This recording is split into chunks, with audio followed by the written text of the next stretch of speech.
Following our 3-2 victory against Bodo in November, a match where Højlund would inspire us to win almost single-handedly, scoring 2 goals and picking up an assist, it appeared that he was really hitting his stride. The immediate matches after this, he went on to score against Nottingham Forest and even inspired another European comeback against Victoria Plazen, resulting in us winning 2-1. But this made me wonder why Højlund performs so much better in Europe. Why does he struggle in the Premier League?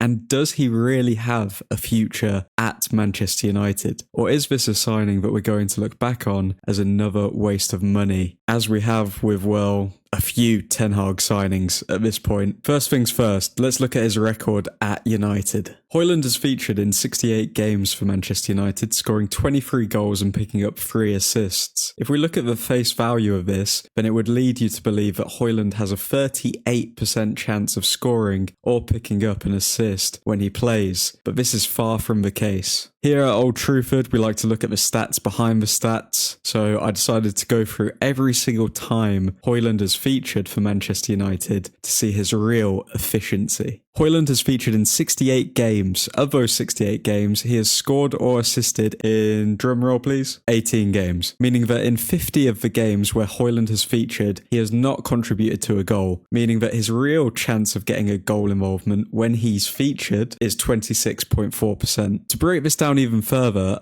I looked at Højlund's efficiency in different competitions. Premier League, featured in 46 games, picked up a goal or assist in 11 games, meaning that his efficiency was 23.9%.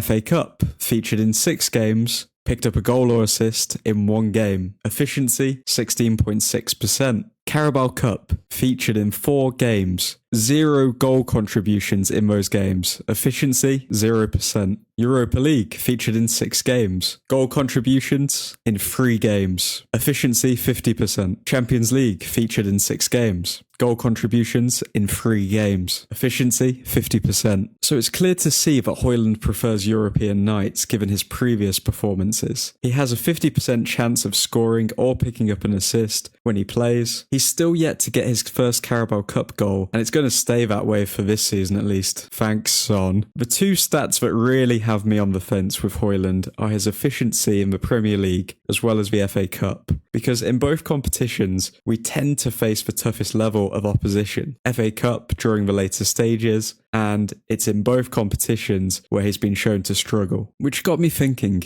is there another reason, other than the strength of the opposition, that Rasmus performs so much better during European competitions than the Premier League? And then it hit me. Rasmus Højlund is a night owl. He performs better when it's dark than when it's light outside. It's so simple and yet undoubtedly true. To prove that I wasn't just throwing stuff out there, I went through every single match that Rasmus Højlund has a goal contribution in, all 18 of them, and looked at the time of the kickoffs. The average kickoff time for a game where Rasmus Højlund has scored or assisted is 6:10 p.m. This isn't saying he's never scored earlier than this, but when it comes to the timing of his goals, he has consistently scored more goals at night than during the day. Now, this may not be the sole reason for why he's struggling in the Premier League. Obviously, that would be a ridiculous claim, but is it crazy to suggest that certain players perform better at certain times? Either way, Højlund or his team have to recognise this and begin to work on it. Whether it's alertness levels in the morning, whether he's not getting to bed early enough, they need to change something. To go even further down the Rasmus Højlund rabbit hole to see the level he's performing at, I thought it would be worth noting the opposition that Højlund has picked up a goal contribution against in the Premier League. And here we have it, the list of Premier League teams that Højlund faced, along with their final position in the league, or their current position for this season. Aston Villa, 4th in the league. Tottenham, 5th in the league. Wolves, 14th in the league. West Ham, 9th in the league. Luton, 18th in the league. Sheffield, 20th in the league. Newcastle, 7th in the league. Brighton, 11th in the league. In the 24-25 season, Brentford, 11th in the league. Nottingham Forest, 3rd in the league. But obviously the league season isn't over just yet.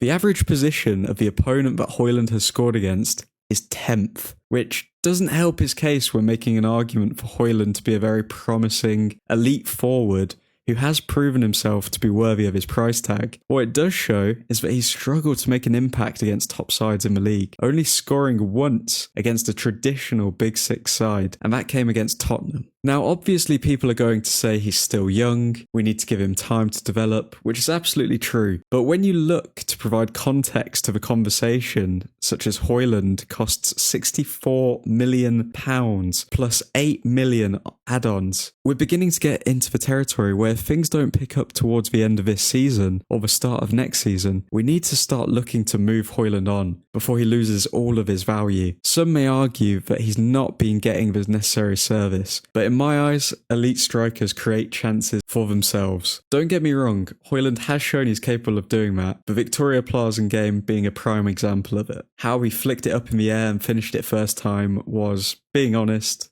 world class. But the difference between a player that has potential to play for Manchester United and a Manchester United player is consistency. Too often we have stuck with players who showed potential rather than consistency, and it's led us to this predicament we're in right now, with a bunch of players who can turn up, but there's no guarantee they will turn up. I honestly believe with all the stats I've presented to you today, we need to start worrying about Rasmus. He's not doing it against top level opposition, he's no way near up to the level of the Premier League right now, and from the looks of it, he's a shadow of himself when he's not playing at night. We need to look past the face value stats such as Rasmus Højlund has become Manchester United's first ever player to score 10 European goals before turning 22. A stat like this obviously does show that there's some potential there, but we need to look at the reality of the situation. A percentage of these goals were scored in the Europa League, so when comparing Rasmus's outputs to the likes of Rooney, it isn't even comparable. Rooney was facing much tougher opposition. Since joining Manchester United, Rasmus Højlund has scored 22 goals in all competitions, 2 more than any other United player. A stat which shows he's obviously got ability, but you're our starting striker, and almost half of these goals have been scored in Europe against lower level opposition rather than in the Premier League. It's one of the many reasons we have only got worse in our league position in the last 2 years. Rasmus Højlund is the third player to score 9 goals for Manchester United in Europe at the age of 21 after Marcus Rashford and Wayne Rooney. Again, almost all of the positive stats on Rasmus are from European nights. We need to see him breaking records in the Premier League in order to really get on the hype train and push this Rasmus coin to the moon. To be fair to Højlund, I'm not going to say that he's only scored against a bunch of bums, given that some of the goals he's scored in Europe came against Galatasaray, Bayern Munich, FC Porto, Copenhagen. However, the most worrying thing facing the Danish striker right now is that his current competition is beginning to show that he can offer more than him. Xerxes' FA Cup heroics, along with his improved link-up play and his visibly improved performances after declaring he's not interested in leaving Manchester United and wants to be a success here, is making Højlund look even worse, given that Xerxes came for a lower fee. Only a few weeks ago, pundits were singing Højlund's praises due to his heroics in the Europa League, Owen Hargreaves being one of them. Rasmus Højlund is Ruben Amorim's best option down the middle, that is for sure. I think Amorim had that idea beforehand, as Victor Gyökeres at Sporting is a really similar profile in terms of physicality and size. Højlund is a great athlete as well. Going into Ruben Amorim's appointment, I strongly believed Rasmus Højlund would be the perfect guinea pig for us to see Amorim's excellent coaching at work, but Højlund's performances shouldn't be connected to Amorim at this point. Since Højlund has joined the club, I don't think anyone could confidently say that he's improved as a player. I couldn't even guess what he's working on in the background at training. You'd think an elite sports person would work individually to improve themselves. But where's the improvement, Højlund?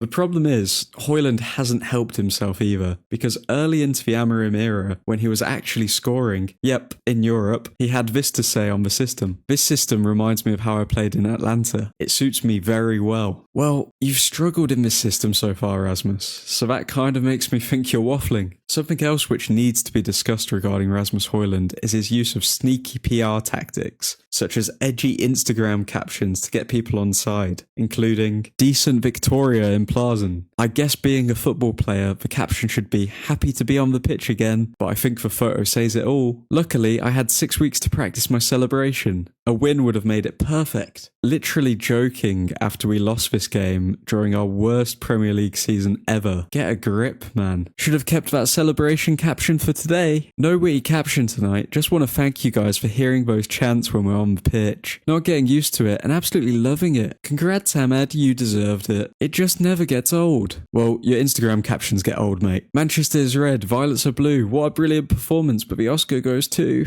I learned that Haven is beast in Turkish, so only one post possible. Meet the Haven of the match. We get it. You're a supportive teammate. You back Ahmad. You back Bayendir. Can you focus on yourself now, please? He obviously wants to come across as a relatable and quirky guy, so he's hired a decent PR team to get the fans on side. But a lot of Manchester United folk are tired of the appeasing, the high fives, and the forced positivity posts. They want to see performances on the pitch, and Rasmus is very close to being yet another wasted talent if he doesn't apply himself quickly. He's clearly got potential, but will he transform that into a consistent end product, or will he just become another waste of money Ten Hag signing? We're going to have to wait and see. What do you think the future holds for Rasmus Højlund? Let me know in the comments down below. If you enjoyed this video, drop a like and subscribe for more honestly biased sports content. Godspeed.